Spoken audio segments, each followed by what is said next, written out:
Dr. Doreen Grand-Pichet is the Dr. Doreen is an expert in autism. Doreen Grand-Pichet. Dr. Grand-Pichet. Dr. Doreen Grand-Pichet. Dr. Doreen Grand-Pichet is a visionary in the field of autism. Now you can ask her questions on Ask Dr. Doreen.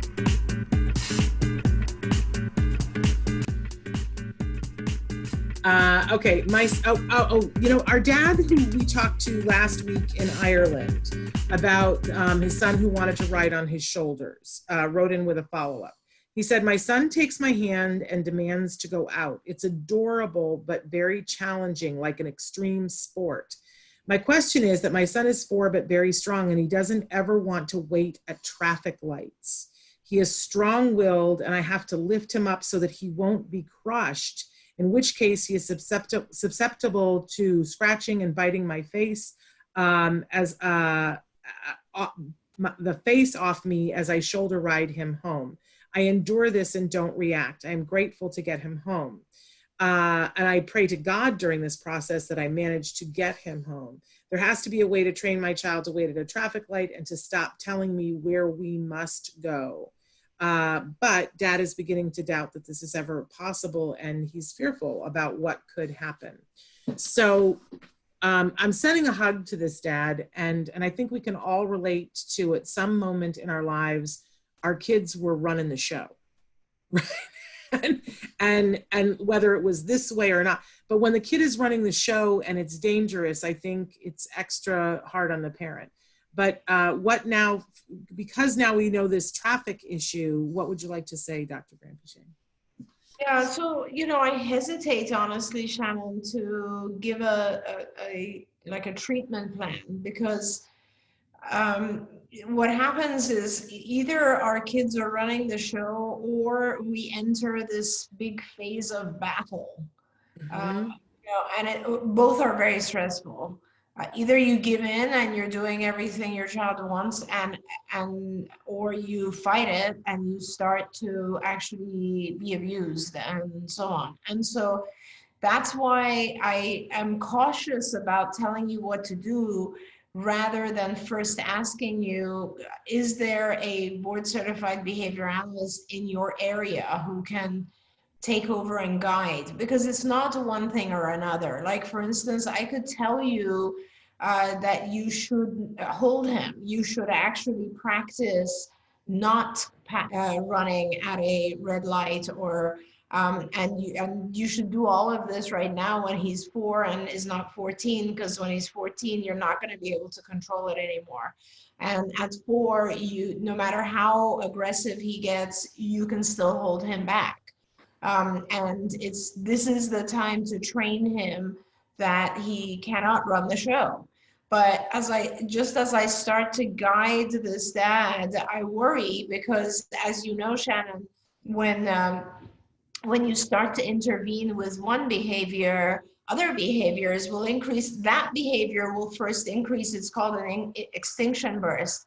And I don't want to tell any parent to do a certain number of things that I know are difficult, especially if they become more severe, which an extinction burst is a period of time where, let's say you start holding him from eloping during a red light or something, and he will become more aggressive before it dies down. That is a given fact, and that's called an extinction burst. And from the child's perspective, that's basically saying, hey, in the past I would get away with this. Now you're holding me back. I'm going to show you that I can still get away with this. So they're going to be stronger before they realize it's just not going to work. So I don't want to tell a parent who already sounds like they're kind of at their wit's end to do a certain number of things that are going to make things harder, because during that short phase when things are harder, if you give in, then things end up getting worse overall. Like, the child learns that they need to do a massive tantrum, So I would ask this dad first to try to see if they can find a BCBA to consult with locally, because it's gonna end up being 5 or 6 different behaviors that need to be changed, not just one. Like, the eloping is one thing, but scratching your face is another thing. And like, there's a whole bunch of other things that you told us last week. So let us know if you have access to a BCBA who would be able to guide you. The other thing I could suggest is if you were to go online on our, I guess it would be on our skills website, which is skillsforautism.com. There's a section called CIFA, C-I-F-A, which stands for the Card Indirect Functional Assessment. And you should go in there and answer questions about these behaviors. Like, it will very specifically, you'll say what the behavior is, and it'll ask you a bunch of questions about it. And then it'll guide you to what's called a behavior intervention plan, or BIP, because there's a section called the BIP builder. And that's valuable in the sense that it gives you all the different things you can do when this behavior occurs. That is helpful. The other thing you could do is train yourself a little bit better on all the techniques that help with challenging behavior. And that training you can find on the IBT website, Institute for Behavior Training. But all that said, it's just too complex, Shannon. And if it was an easy thing, I would guide you through it. But it really sounds to me like you need someone who has eyes on the situation and can guide you every step of the way. Yeah. It's hard because I know, this parent needs help. I mean, I think that that's just the easiest way to say it, is this parent needs help. And what I love about what you've done with your life, Dr. Granpeesheh, is that you worked really hard to give people choices about how they could get it, so that even if people were in remote areas where there wasn't a BCBA on the ground, that they could get help and support. And that you worked really hard. There was a period of time when I came, because my son was being treated at CARD, and then I came to be at CARD and work with all of you, because you were working at what I always thought of was a good, better, best model. And the best thing is to have your BCBA there, and to have somebody that's a team of people working with you. And the best of that is CARD, in my opinion. And that's based on me having gone through it and having seen 1,000 other parents go through ABA programs. And I think, the progress that they made with my son is nothing short of miraculous. So that's like the best of the best. And if you don't have that working with, even if you have to work with a BCBA, if you can get somebody to work with you remotely, but I love that Dr. Granpeesheh made sure that everybody had tools. And some of those tools are skills and the Institute for Behavioral Training, which she just mentioned. And everybody basically has access to that. Yes, there can be a cost associated with that, but it's very low cost. And every week, I don't know why I didn't get one this week, but every week they send me an update about what's going on this week with skills and IBT. So let me read you last week's, which I think still applies. They are offering during COVID free trainings every week.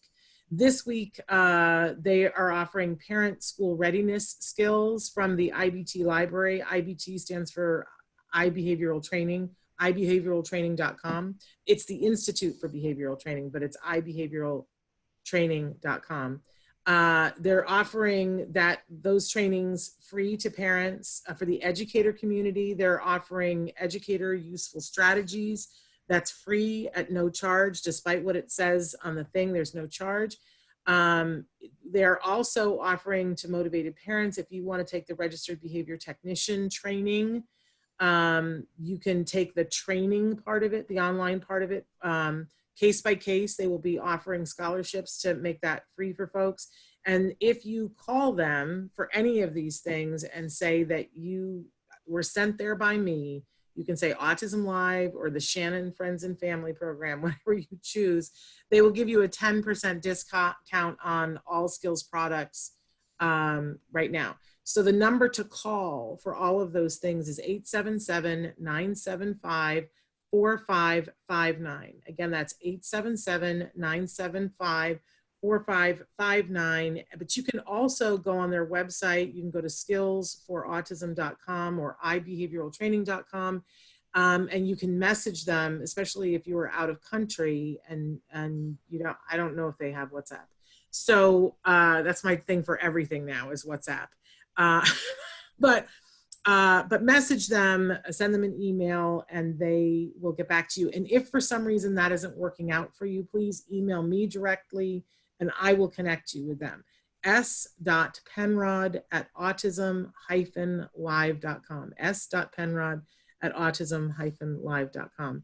Shannon, I think while the staff does all of this, you know, I'll try my best to try to guide through step by step, and you can keep writing back to us. Like, you know, what will happen if you actually stop your child from running running at a red light? What will happen if you stand there with him, holding him until he calms down? And I don't know. Let's try and do that and see what happens, because the bottom line is getting the message through to the child that it doesn't matter how long you tantrum. We're not walking until you're calm.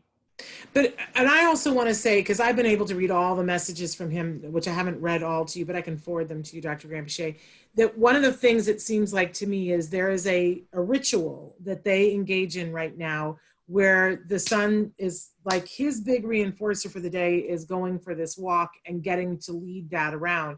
And as far as this kiddo is concerned, that is the great fun and joy of his life.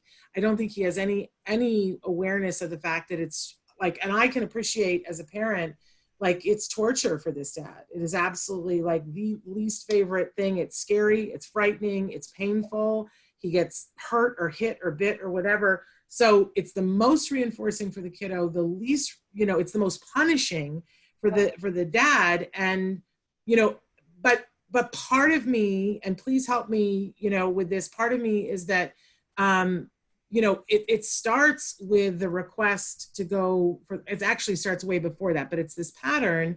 And there is a part of me that says, you know, doesn't that pattern need to be completely chopped back up into little things? I know when, you know, I talked about this last week with the A word, that the little boy who wanted to go outside, and they did the whole social story, took him outside, and the minute that he let go of mom's hand, they turned around and they came back in. Like, they didn't get to the street, to the corner. It was like, they told him, here's what the expectation is. They walked outside, it didn't happen, they came back inside, and he flipped. Yeah. But they didn't, but he learned, if I don't follow these rules, we don't go at all. Exactly. I was going to say that the best way to deal with this, and you're right that it starts a lot earlier. It starts, I think, I never want to, I think our kids are just reacting so normally. I don't think there's anything about this that is unusual. The only reason they're aggressing is because they can't communicate otherwise. The reason the aggression increases is because, I hate to say it, but it's because we allow it to. If it was another child, we would probably yell at the child or say, hey, cut that out, or no, that's not okay, or whatever it is. And when our kids are diagnosed, we tend to just think, oh my gosh, like, I can't reprimand my child even in any, I need to be so cautious because there's something very wrong here.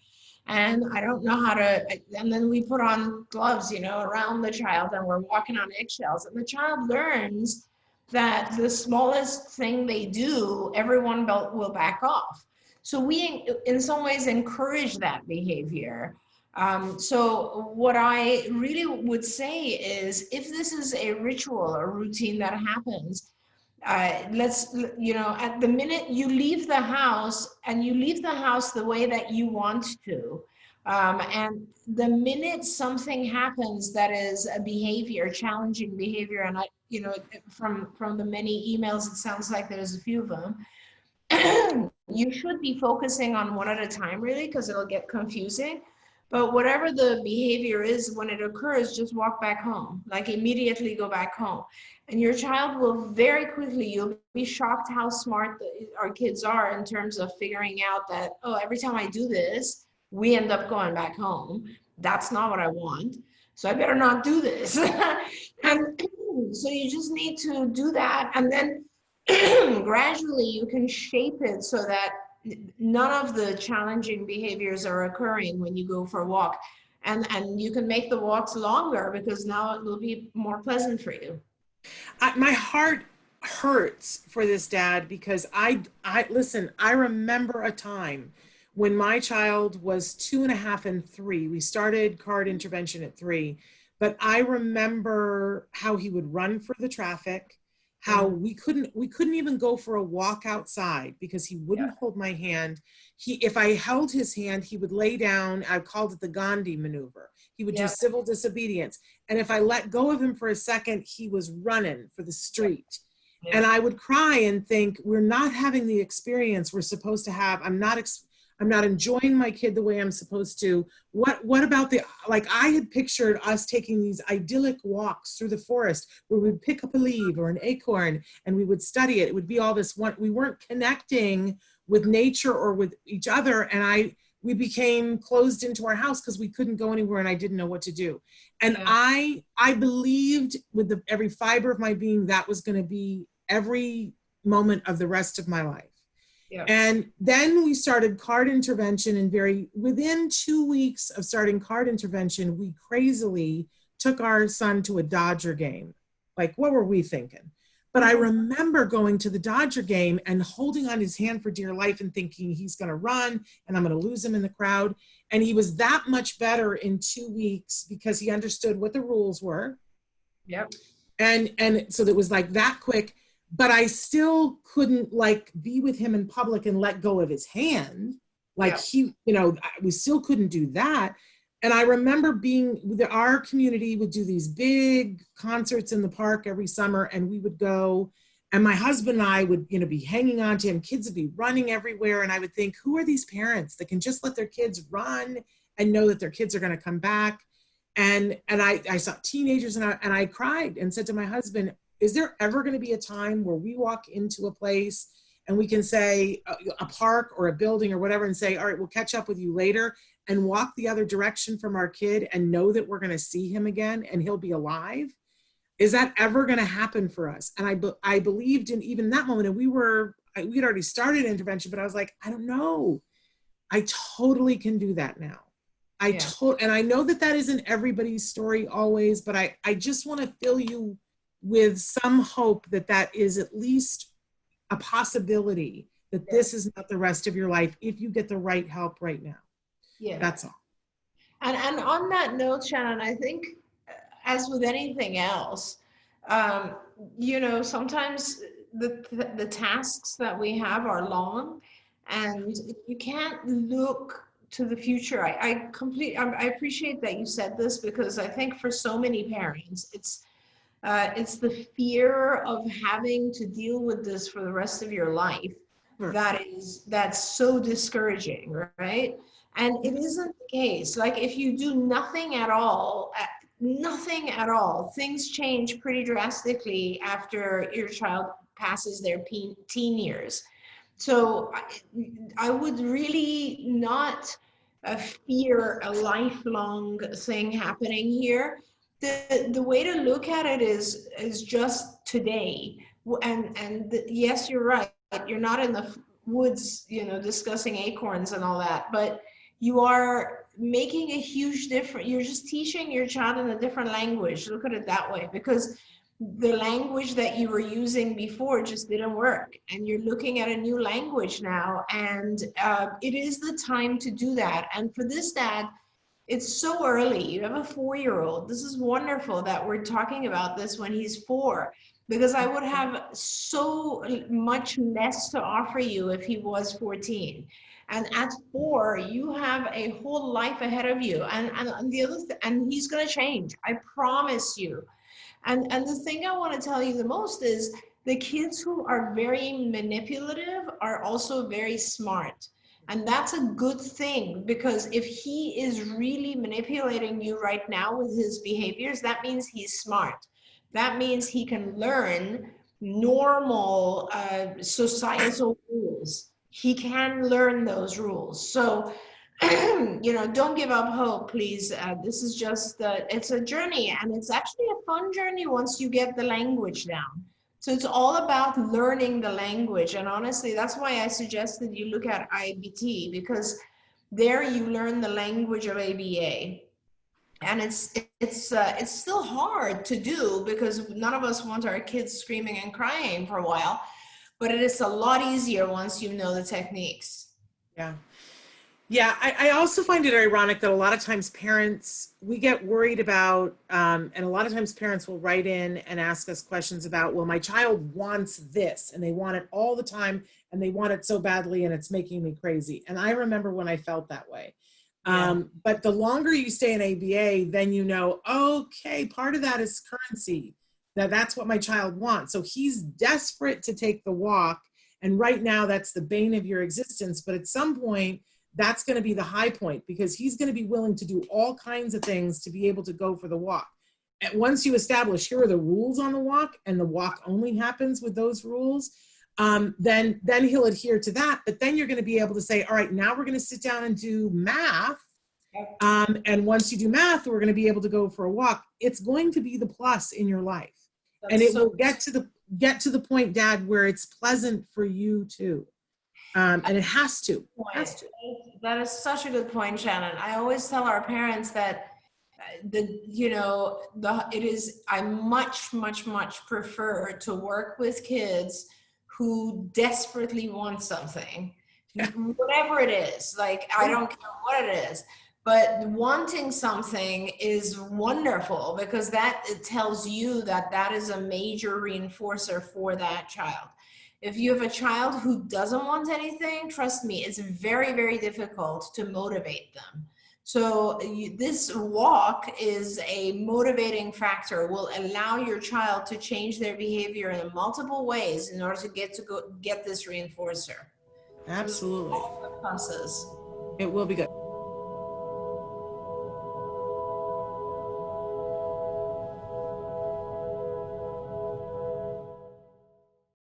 Hey, thanks for watching Autism Live. To subscribe, click here. And if you'd like to check out some more of our videos, click here.